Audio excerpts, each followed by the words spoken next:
Hello friends, நான் தான் உங்கள் தமிழ் கார்மிக் பேசுகிறேன். நம்ம எந்த வண்டி பார்க்க போகிறோம், i10 பெட்ரோல். இதில் வந்து பாருங்கள், இந்த நான் கீ ஆன் பண்ண பாருங்கள், ஃபியூல் கேஜ் ஒர்க் ஆகலை. அதாவது ஃபியூல் மீட்டர் வந்து நம்ம டேஷ்போர்டில் உள்ள இருக்கிற மீட்டரில் வந்து ஃபியூல் கேஜ் வந்து ஒர்க் ஆகலை. எவ்வளோ லெவல் இருக்குன்னு காட்டுறது வந்து ஒர்க் ஆகலை. இது வந்து என்ன ப்ராப்ளம் நான் செக் பண்ணும்போது எலி கடிச்சிருக்கிறதுக்கு வாய்ப்பு. இந்த வண்டியில் ஆல்ரெடி நிறைய தடவை எலி கடிச்சிருக்கு. அதனால் நான் என்ன பண்ணேன், சீட் லாக்கை வந்து கழட்டினேன்.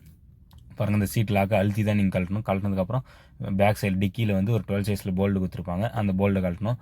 அந்த போல்டை கழட்டினதுக்கப்புறம் சீட்டை நீங்கள் வெளியே எடுத்துருங்க. வெளியே எடுத்துகிட்டு அந்த ஃப்ளோட்டோட ஒயரிங் வந்து நீங்கள் பார்த்தீங்கன்னா உங்களுக்கு தெரியும். இது பாருங்கள், இதுதான் அந்த ஃப்ளோட்டோட ஒயரிங்கு. நான் அதை செக் பண்ணிட்டு வரும்போது இந்த இடத்துல பாருங்கள், எலி நல்லா கடிச்சிருக்கு. நான் என்ன பண்ணேன், அந்த சைடில் வர ஷீல்டை வந்து கழட்ட ஆரம்பிச்சிட்டேன். 2 ஸ்க்ரூ இருக்கும், ஒரு லாக் இருக்கும் கீழே. நீங்கள் அதை கழட்ட தேவை, லாக்கு நீங்கள் இழுத்திங்கன்னா அது வந்துடும். கழட்டி எடுத்ததுக்கப்புறம் நான் பார்த்தேன், பாருங்கள் ஃபுல்லாக இந்த சைடில் எல்லாமே எலி வந்து ஃபுல் வேலை காட்டியிருக்காப்புல. 2 ஒயரை வந்து எலி கடிச்சிருந்தாரு. நாங்கள் வந்து என்ன பண்ணோம், அந்த ஒயரை வந்து ஸ்கின் பண்ணிவிட்டு புதுசாக ஜாயின் பண்ணி விட்டுறோம். ஜாயின் பண்ணி விட்டுட்டு அதுக்கப்புறம் நான் வந்து கீ வந்து ஆன் பண்ணி பார்த்தேன், கேஜ் வந்து ஒர்க் ஆகுதா, மீட்டரில் வந்து லெவல் காட்டுதா அப்படின்னு நான் வந்து செக் பண்ணி பார்த்தேன். கரெக்டாக நான் கீ ஆன் பண்ண உடனே பாருங்கள் லெவல் காட்டுது. ஃபஸ்ட்டு வந்து காட்டல, மறுபடியும் இன்னொரு டைம் செக் பண்ண பாருங்கள். இது பாருங்கள், அந்த இடத்துல காட்டுது பாருங்கள் ஒரு பாயிண்ட்டு.